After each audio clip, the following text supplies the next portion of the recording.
I don't know how you Did you hear what he said like yesterday or a couple days ago? He was talking about the Revolutionary War. He's like, one of the reasons why we lost the Revolutionary War, one of the problems with the Revolutionary War was they didn't have enough airports. Yeah. Have you seen that? I saw that. Like, what the hell? Like, pull him. If you had any other job and you were talking like that, they would go, hey, you're done. Is this the video you're talking about? The same stable genius that said the biggest problem we had in the Revolutionary War is we didn't have enough airports. That's it. Whoa. What? Just for the record. Is that fake? It's not fake, but he was referencing Trump saying that. Here's what Trump saying it in 2019. Oh. Our army manned the airport. It ran the ramparts. It took over the airports. It did everything it had to do. Oh, okay. Yeah. So he fucked up. Yeah, he did. But I feel like that's you can tell too. It sounds like a little different. He's like, you could tell he like messed up his words, but yeah. He was just, I don't know. Took over the airports. Well, that's the thing about media these days. It's like you gotta look into it. I don't think it matters much if Biden accidentally mentioned non-existent airports in the Revolutionary War. Luckily, it's a made-up tale. It's a total fabrication. But I also don't think it's a big deal if Trump did that, which he did. Joe Rogan claims to be on the left, but somehow even after finding out that he falsely attributed a Trump gaffe to Biden, he continues to riff on this idea that Biden is uniquely incompetent and unfit to serve. I mean, that's probably the most coherent thing Biden's ever fucked up. I mean, it's unfortunate because the guy's older and he really shouldn't be in that position. Right. I mean, if he was your dad, you would feel terrible. You'd be like, Dad, you gotta stop. These are the strangest times. Yeah. There's a guy named Terrence McKenna. Literally, he called what's happening. The level of contradiction is going to rise excruciatingly. It's not enough to say it's nuts. You have to explain why it's so nuts. However, that one gaffe doesn't prove anything. If it is the case that Biden is generally incompetent compared to Trump, then Joe Rogan is not demonstrating excruciating levels of contradiction. Of course, I need to be charitable to Trump, because if I don't, he'll insult me.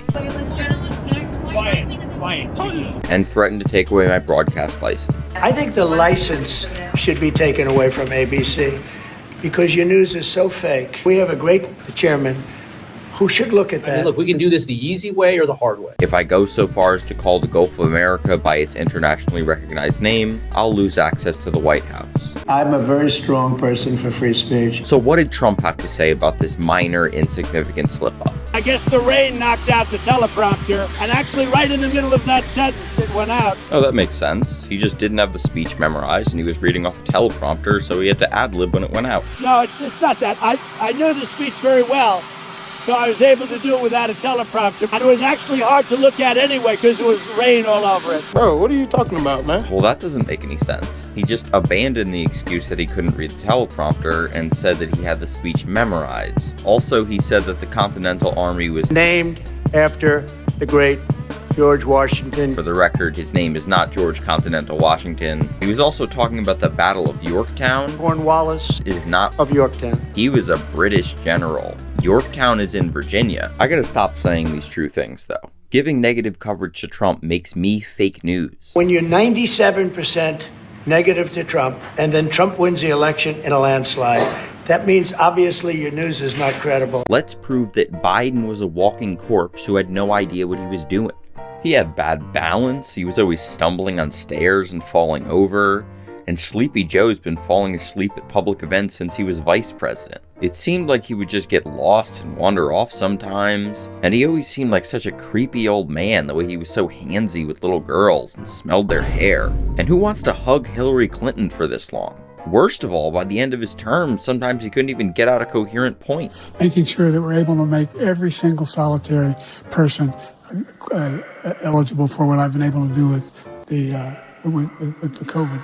Excuse me, with dealing with everything we have to do with. Look, if we finally beat Medicare. Thank you, President Biden. Now, I'm sure some wokey, unemployed chud would say, but all those things apply to Trump. He fell on Air Force One too, and he's been falling asleep at public events, and he's even creepier around young girls. And I'm allowed to go in because I'm the owner of the pageant, and therefore I'm inspecting it. Is everyone okay? You know, they're standing there with no clue. Is everybody okay? And you see these incredible looking women, and so I sort of get away with things like that. But come on. In the great words of Trump asking Georgia to find the exact number of votes he would need to win the election in 2020 in that state. Give me a break. This is just whataboutism. Any honest person would have admitted that Biden was just too old, but all the Democrats refuse to admit it because they're in a cult. Hold up. Wait.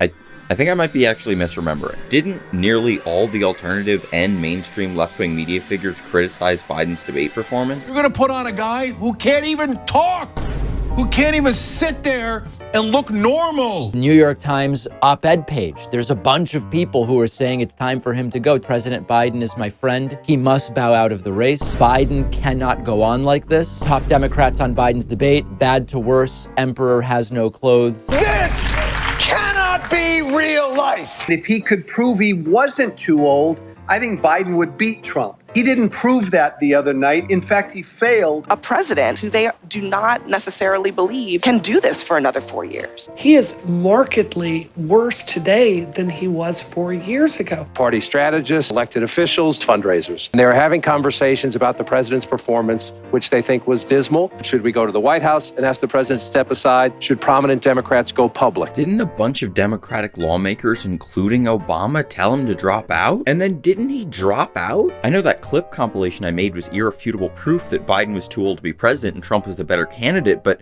if Biden dropped out, that's not even a factor anymore. Definitely seems like stupid nerd shit that doesn't matter, but I think I might have to actually engage with what was said now. President Trump, under both of your administrations, the national debt soared to record highs. Your administration approved $8.4 trillion in new debt. President Biden, you've approved $4.3 trillion in new debt. I don't know why Biden looks scared and confused here, because the CNN guy just said a stat that makes him look good. One could even argue it's unfair to Trump because it's over a 10-year time period as opposed to just looking at the spending during their 4-year terms where Trump actually spent less. One could argue that. It would be stupid because one of Trump's biggest actions was tax cuts, which caused much of the debt accumulation under Biden, and some of Biden's biggest actions were investments that were projected to increase revenues. With the U.S. facing trillion-dollar deficits and record debt, why should top earners and corporations pay even less in taxes than they do now? When we cut the taxes, we took in more revenue with much less tax, and companies were bringing back trillions of dollars back into our country.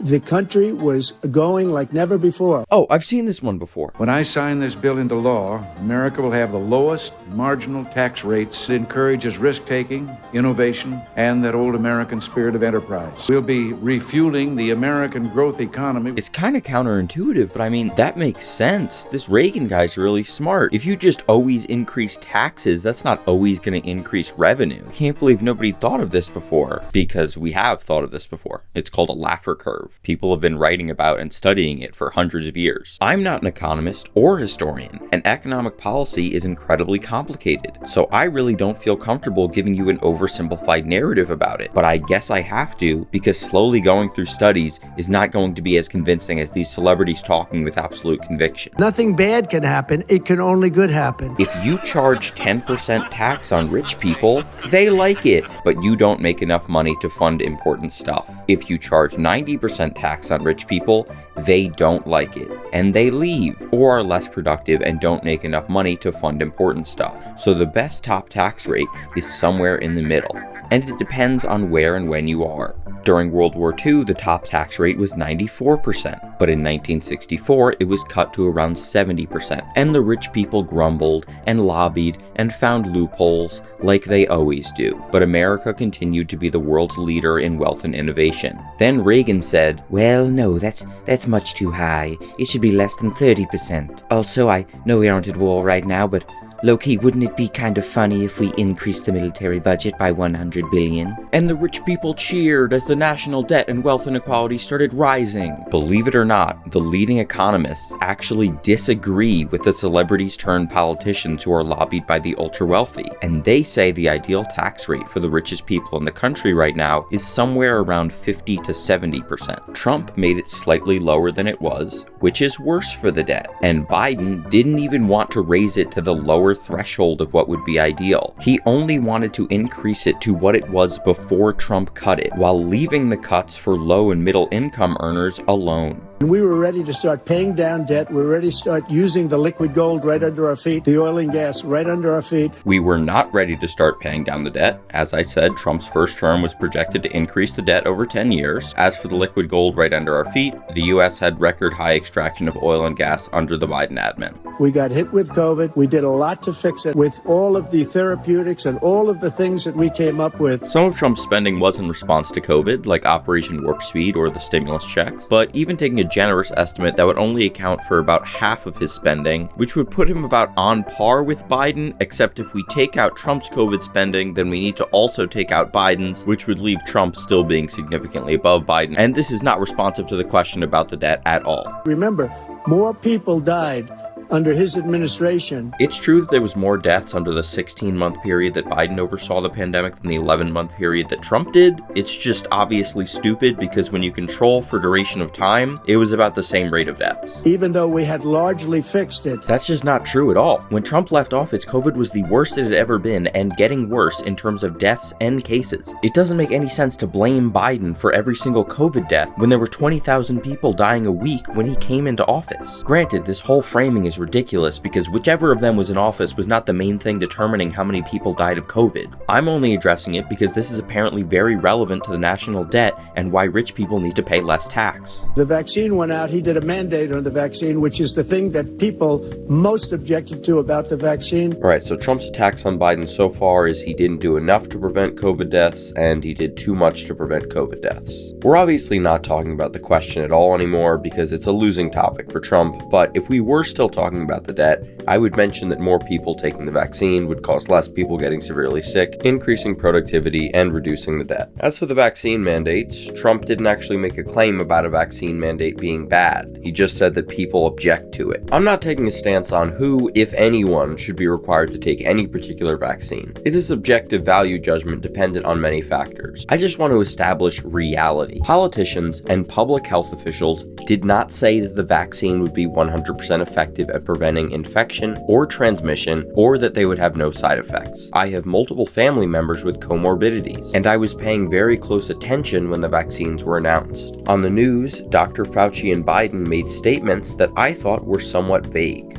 So I Googled it. Number 2, vaccine side effects are well documented. Study and prompt responses from public health officials. After the J&J COVID vaccine was administered to 6.8 million Americans, the CDC and FDA put out a statement warning that it had been linked to 6 people getting severe blood clots and 1 had died. In response, rollout of that vaccine, which was developed separately and used a different physiological mechanism than the other vaccines, was stopped. Third, and most importantly, the Pfizer and Moderna vaccines were well studied before receiving FDA emergency use authorization. They have not been shown to pose any significant risk despite ongoing scrutiny, and they were remarkably effective at reducing the rate of infection and hospitalization for the initial virus. They were much less effective at curbing the infection rate for the Delta and Omicron strains of the virus. They still reduced rates of hospitalization and deaths from those strains. You might be very angry at this point because you think what I just said isn't true. This is because very influential people have spread blatant lies,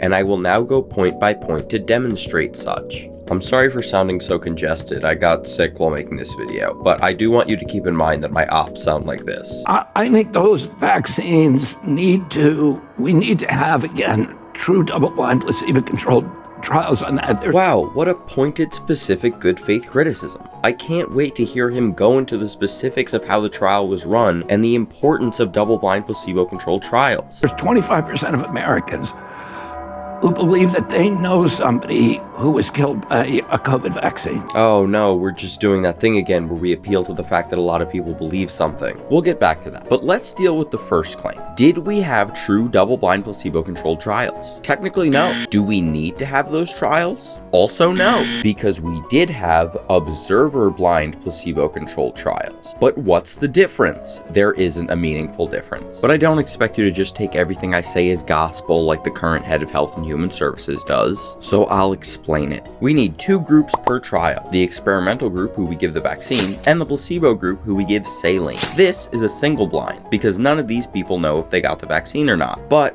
the nurse who gives the shot and the nurse who checks on side effects does know. This is bad science, because maybe the observer nurse is really biased and wants to get this vaccine out quickly, even if it's not totally safe. So they could decide to not report to me that the vaccine made 67% of the experimental group Charlie Kirk, a serious side effect. To remove this weakness from my methodology, I make it so that both nurses don't know who's in the experimental group and who's in the placebo group.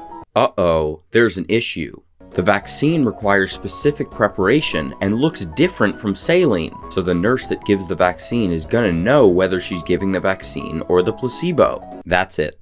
That's the difference. So according to RFK Jr., even though the patient and the nurse who recorded the symptoms didn't know who got the vaccine or not, the nurse that gave the shot did, and that invalidates the study. Much like RFK Jr., I'm not a doctor, but I don't think the demeanor of a nurse giving me a shot is going to impact whether or not I have side effects or contract COVID, which are the things we're trying to measure. This true double-blind and observer-blind distinction might matter if we were studying something like a fast-acting mild headache medication. For RFK's second claim, I'll just assume it's true. In April of 2024, 1/4 of Americans believed they knew someone who died from getting the COVID vaccine. Let's do some really rough math. What percentage of the population would we expect to falsely attribute a death to the COVID vaccine? Let's say 40% of Americans strongly distrust the vaccine, so much that if they hear about someone having a natural heart attack or stroke after they got a vaccine, they might blame the vaccine.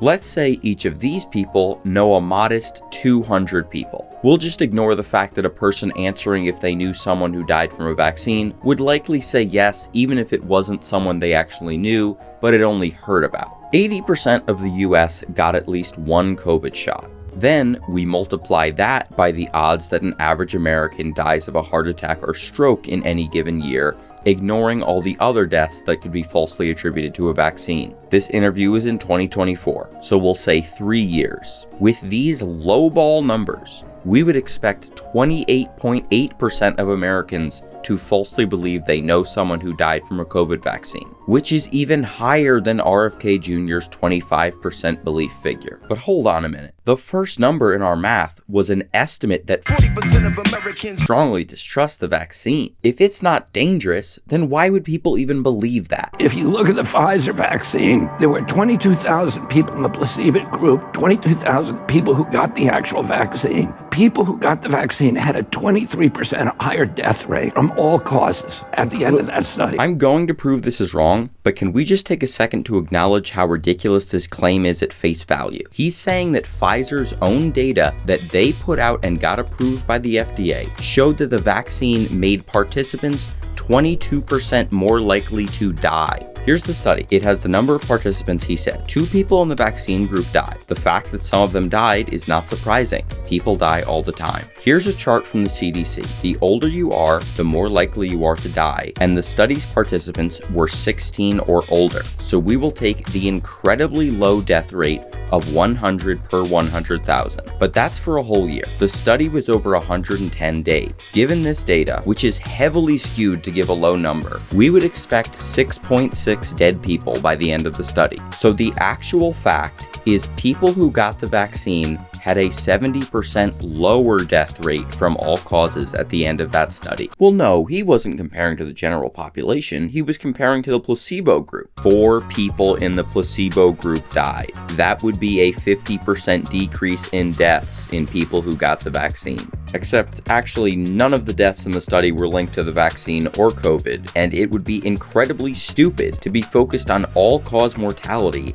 in a vaccine study. But the issue here is not even that he's bad at interpreting the data. He's just making up complete bullshit because most people aren't going to check what he's saying. Okay, sure, but what about myocarditis? The COVID vaccine gives people myocarditis. Myocarditis is an acute inflammation of the heart and typically lasts less than a month. It can sometimes be serious, and in rare cases leads to ongoing heart issues. How does anyone and found that funny. I looked to try to find the scariest, most cherry-picked data possible, and in one Hong Kong study that used active surveillance, so it would have detected a myocarditis case even if it were so mild that the person would have recovered without even knowing they had it, they found odds of 0.037%. You, American male between the ages of 18 and 34, you are more likely to die in the next 4 months than an adolescent male in Hong Kong was to have myocarditis after the second COVID shot in this study. All of that to say, the COVID vaccine was safe and effective. Does that mean the COVID vaccine should have been mandated for the American public to reduce the strain on the healthcare system, allow schools to open quicker, prevent COVID deaths and injuries, and help the economy in debt? It wasn't though. For the vast majority of the population affected by this mandate, it wasn't actually a vaccine mandate because frequent testing was given as an option. If you worked at Walmart or Disney or Tyson and they told you Biden was making you take the vaccine, they were lying. The company was forcing you to take the vaccine. The federal government required about 8.5% of people to take the vaccine. And the vast majority of this 8.5% was healthcare workers and the military, two groups that were already required to get very many vaccines. So yes, Biden did do a vaccine mandate. I just don't care. Not only poor there, but throughout the entire world, we're no longer respected as a country. No, Trump. Polling data. You president, line go down. You not president, line go up. We're like a third world nation between weaponization of his election. I think he's talking about his unsubstantiated theory of a top-down Democrat conspiracy to rig the 2020 election that he attempted a coup over, and I already made a 25-minute video about. Trying to go after his political opponent. That's a very cool allegation, but there's just no evidence of it. By all accounts of those involved, Biden's DOJ head, Merrick Garland, acted independently, and when it came time to investigate Trump for his January 6th coup attempt, Merrick Garland gave the job to registered independent Jack Smith, a lawyer who has prosecuted several high-profile members of both parties. Regardless, it is popular among Republicans to discredit Jack Smith on the grounds that he is biased against Republicans. This stems from a meeting Jack Smith had in 2010 when he was the head of public integrity at the DOJ. Soon after the Citizens United Supreme Court decision changed the landscape of political campaign financing, Jack Smith had a meeting with an official at the IRS where he proposed that IRS information could be helpful in prosecuting campaign finance fraud. His idea was that when the IRS found 501c organizations incorrectly claiming tax-exempt status for political spending, they could let the DOJ know so they could bring charges. No DOJ charges came from this. In the conversation, the IRS official explained that it would be incredibly difficult to prove that these organizations were intentionally committing fraud. You might think, wow, that sounds really boring. How does this have anything to do with the accusation that Biden was prosecuting Trump for being his political opponent? The connection relies on a logical fallacy that I like to call the entirely possible fallacy. My cute little cat Trey is a predator, and it's entirely possible she will try to eat me. This sentence shouldn't have the word entirely in it. All it serves to do is make it sound like something that is unproven and not even necessarily likely is probable or even certain. When we stack these conclusions of things being entirely possible together, we can get really far away from concrete reality into a fantasy world of complete conjecture. It's entirely possible that Biden secretly directed Merrick Garland to prosecute Trump, and it's entirely possible that Merrick Garland chose Jack Smith because he's biased against Republicans. And we know this because it's entirely possible that Jack Smith's meeting with the IRS official was part of a broad pressure campaign from the deep state to make the IRS target conservatives. And when we have all that in mind, it's entirely possible that Trump is being unfairly targeted by Crooked Joe. Look, here's the deal. It's so easy to make your argument when you don't have to rely on any evidence. If I already know what's happening, why do we want to have a conversation about it? Why would I ever debate anybody for any reason? I know I'm right. It's obvious that I'm right. But it's actually easier to make an argument for Trump. We don't have to rely on speculation at all to know he's going after his political opponents. He went on Truth Social and told the head of the DOJ to prosecute his political opponents for the sake of revenge. But can you really blame Trump for prosecuting his political opponents? It's entirely possible that Biden did it first. Final note on Jack Smith. Private attorney appointed to investigate Jimmy Carter's peanut farm is business as usual. Private attorney appointed to investigate Bill Clinton, and Clinton is impeached. Private attorney appointed to investigate Joe Biden is business as usual. But private attorney appointed to investigate Donald Trump, case is dismissed. Trump-appointed judge says it's unconstitutional for the Attorney General to appoint a special counsel that's a private attorney, despite it being bipartisan common practice for 50 years. Very interesting. And I'd love to ask him, and will, why he allowed millions of people to come in here from prisons, jails, and mental institutions to come into our country and destroy our country. It may not seem like there's much more to know once you hear that, frankly, people are saying they're calling him Sleepy Joe. He has an open border policy. Believe me, it's waste, fraud, and they're doing healthcare for illegal, a total disaster, the likes of which we've never seen. But America has a legal process where non-citizens who can show that they have good reason to fear for their safety in their home country can voluntarily live as a second-class citizen in hopes to prove themselves worthy to become an American citizen down the road. These people are called asylum seekers, and even under Biden's supposed open border policy, the vast majority of applicants were denied in pre-trial, and even those that reached trial were denied more than half the time, leading to a deportation. I'm oversimplifying. The not reaching trial stat could mean that they got a marriage visa or died, but I'm not going to try and give you a bulletproof understanding of a topic when I'm countering blatant liars. If I have to, but it wasn't just a meme, create stories. Sorry, you just said that you're creating the story. What's that, Dana? You just said that this is a story that you created. So the eating dogs and cats thing is not. We are accurate. creating. The issue is, judges can only process claims so fast. During the COVID pandemic, the Trump administration invoked Title 42 of the Public Health Service Act of 1944. This is starting to get a bit complicated, and you might not have even heard of it before, because Democrats don't care about illegal immigration and Republicans don't care about facts. But I'll try and keep it simple. When Trump first ran for president, he promised to end illegal immigration using a border wall. But a border wall doesn't solve illegal immigration, and he makes no distinction between actual illegal immigrants and legal asylum seekers. Instead of trying to make legislation to curb illegal immigration or change asylum-seeking laws, he followed the advice of Stephen Miller and used a pre-existing temporary public health measure, not actually for the sake of public health, but just as a way to keep people out without having to work with Congress. This turned the border into a revolving door of illegal immigrants who could no longer be punished for crossing the border repeatedly, and prevented actual refugees from seeking asylum. Usually, if you're found in the US after getting deported or denied asylum, we charge you with a felony, which makes people not want to do it. But because Trump invoked Title 42, border officers couldn't legally punish anyone for illegal entry. It didn't do much initially because there was a pandemic going on. But as travel ramped back up, it massively inflated the border encounters. In one case, border officers had to deport the same illegal immigrant 30 times,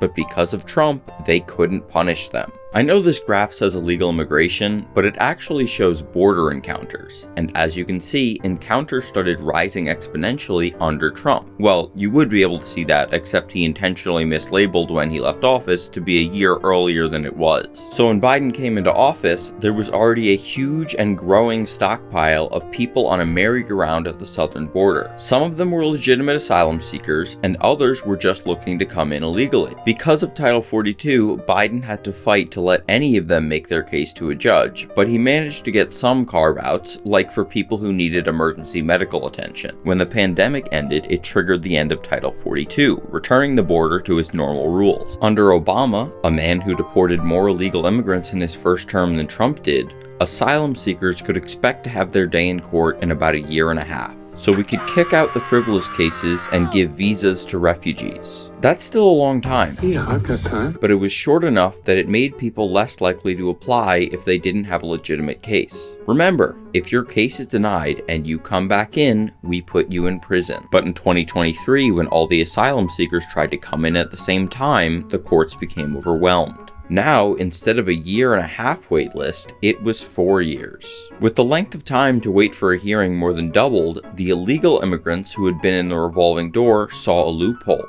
They could make frivolous asylum claims because it would be years before they would be denied. This made the system even more backed up, causing longer wait times and even more of a good reason for illegal immigrants to make false asylum claims. And the feedback loop continued until the wait list for an asylum case to be heard was a decade. Well, sure, Trump may have set up this situation, but Biden might as well have had an open border policy. He's a radical leftist who campaigned on letting people in, so he just watched it happen and did nothing. That's not true. He did all these things to curb the influx of asylum seekers. Conservatives might have wanted Biden to just ignore the wishes of the people who voted for him and invoke Title 42 again, but he was sort of an old-fashioned president where he followed laws and procedures and didn't invent fake emergencies to do everything via executive order. Can you even imagine a president of a first world nation doing something like that? Don't you need to uphold the Constitution of the United States as president? I don't know. You might think that anybody coming over the border is an emergency. Trump says these people come from jails, prisons, and mental institutions. But that's just one of many lies meant to trick uninformed but well-meaning Americans into hating immigrants as much as racists do. Asylum seekers, even after the large wave that included a bunch of undocumented immigrants falsely seeking asylum, are generally here for work opportunities and safety.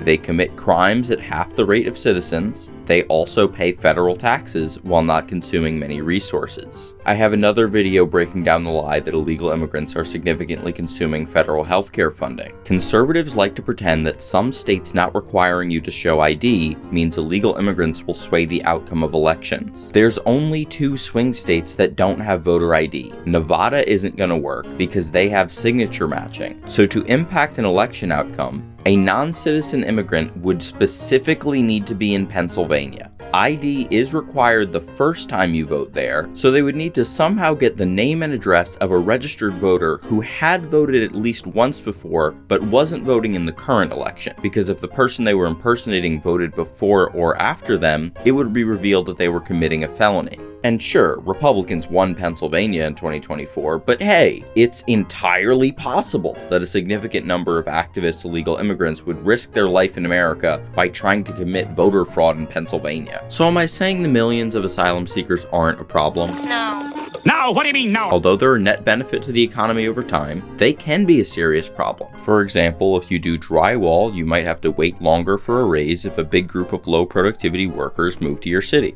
It's just not a national emergency, so the president doesn't have the legal authority to indefinitely prevent people from claiming asylum and kick out everyone with ongoing asylum claims. That might sound confusing, because that's what Trump is doing right now. But remember, I didn't say the president was physically incapable of doing it. If you have a cabinet full of loyalists, a Supreme Court that says you have presidential immunity, and a Congress unwilling to impeach you, you can do anything as president regardless of any laws. Is there anything that could stop you if you wanted to? Yeah, there's one thing, my own morality, my own mind.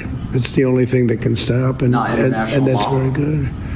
I don't need international law. I'd like to take that same question and apply it here in the U.S. Is there anything that limits your power, your movement, your action here other than your own morality? Well, I talk about morality. I'm a moral person. I don't think there's anything going to get me in heaven. Okay, I really don't. I think I'm not maybe heaven bound. I think it's actually very understandable if you're upset that I just said that illegal immigrants aren't a national emergency. Who cares about what the president has legal authority to do when you're having trouble paying your rent and a 20-piece McNugget is almost $10? If there weren't so many asylum seekers in your town, maybe life would be a little bit more affordable. The government needs to do something.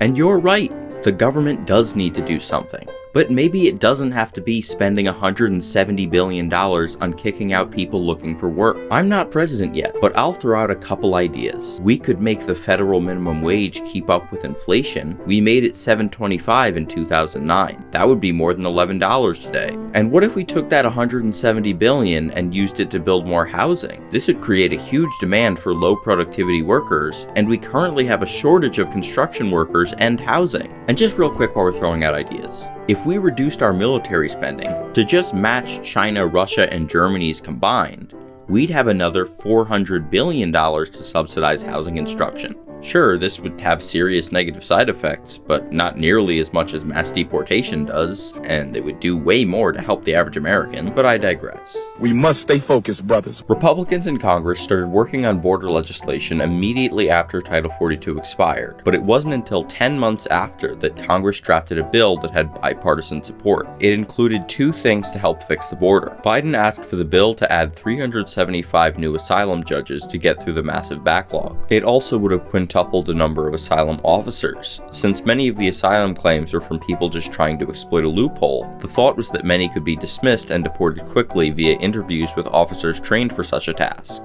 The bill also had a trigger to temporarily shut down the border if it hit 5,000 encounters a day. All of these people and groups endorsed the bill. However, before the text of the bill was even released to the public, presidential candidate Trump told the Republicans to not vote for it. Suddenly, many of them changed their minds. It is interesting. Republicans 4 months ago would not give funding for Ukraine, for Israel, and for our southern border because we demanded changes in policy.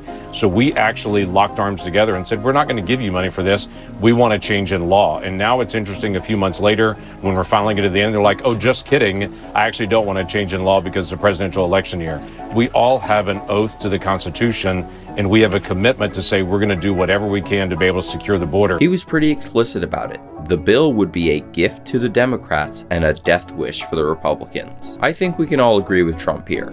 We don't want Congress doing things just for the sake of improving the country. Congress members should vote based on if it helps their party's popularity. Seeing bipartisan support, the issue getting worse, and Trump ordering Republicans to not address the border, Biden enacted some of the bill's provisions via executive order. Did Biden handle the border situation well? His bureaucratic centrist response was unpopular with people on the right for taking too long and not doing enough. It was unpopular with people on the left for restricting asylum seekers' rights. And it was unpopular with uninformed moderates who don't know how the branches of government are meant to work together. But the situation was created by Donald Trump, and he stopped Congress from improving it. A lot of the senators are trying to say respectfully they're blaming it on me. I said, that's okay, please blame it on me. Please. So that he could campaign on the lie that Biden was bringing in illegal immigrants to commit crime, consume free healthcare, and vote for Democrats. Now Trump has invoked Title 42 again based on an imaginary health emergency, and ICE officers are waiting outside courthouses to deport people with no criminal record and potentially legitimate asylum claims. Although he has given special carve-outs to white people and rich people. His administration has also killed several American citizens, and the federal government has prevented local authorities from investigating the deaths. They're also holding contradictory positions that they can't comment on the ongoing investigation, but also they know enough that it's certain that the officers were justified in their killing. Do you think those immigration agents who shot at Alex Peretti and killed him, do you think they should face criminal prosecution? I think they should follow the law. We should follow the law. But should they face criminal prosecution? Well, you're asking me to engage in a hypothetical. I'm not going to prejudge these guys. I think that everybody is deserved the presumption of innocence. This individual who came with weapons and ammunition to stop a law enforcement operation of federal law enforcement officers committed an act of domestic terrorism. That's the facts. Have you apologized? Did you plan to apologize to the family of Alex Peretti? For what? For, labeling him an assassin with ill intent. Well, again, I just described to you what I said about Alex Peretti, which is that he's a guy who showed up with ill intent to an ICE protest. No, but if it's determined that his civil rights were violated by this FBI investigation, will you apologize to that? So if this hypothetical leads to that hypothetical leads to another hypothetical, it's a real case. All that's beside the point, though. And I've been spending so much time criticizing Trump. I obviously need to spend equal time criticizing both sides to not be biased. I gotta tear into Biden's response. Let's see how this tired 82-year-old with a cough and a stutter does trying to respond to Trump's 8 irrelevant attacks and lies and answering the question about the debt all in 2 minutes. Or actually, let's not do that. Thank you for watching. If you enjoyed, you could subscribe, hit the bell icon, leave a comment, check out some of my other stuff. These videos actually take quite a bit of time and effort to make. So far, I have made $5 from months of work and hundreds of thousands of views. It's entirely possible that Benjamin Netanyahu is entirely to blame for that. If you want to help me make these videos more often, you could subscribe on Ko-fi, or you could leave a one-time donation. It's basically just Patreon. And stay black, stay gay, stay Jewish, prosecute and imprison these liars and criminals.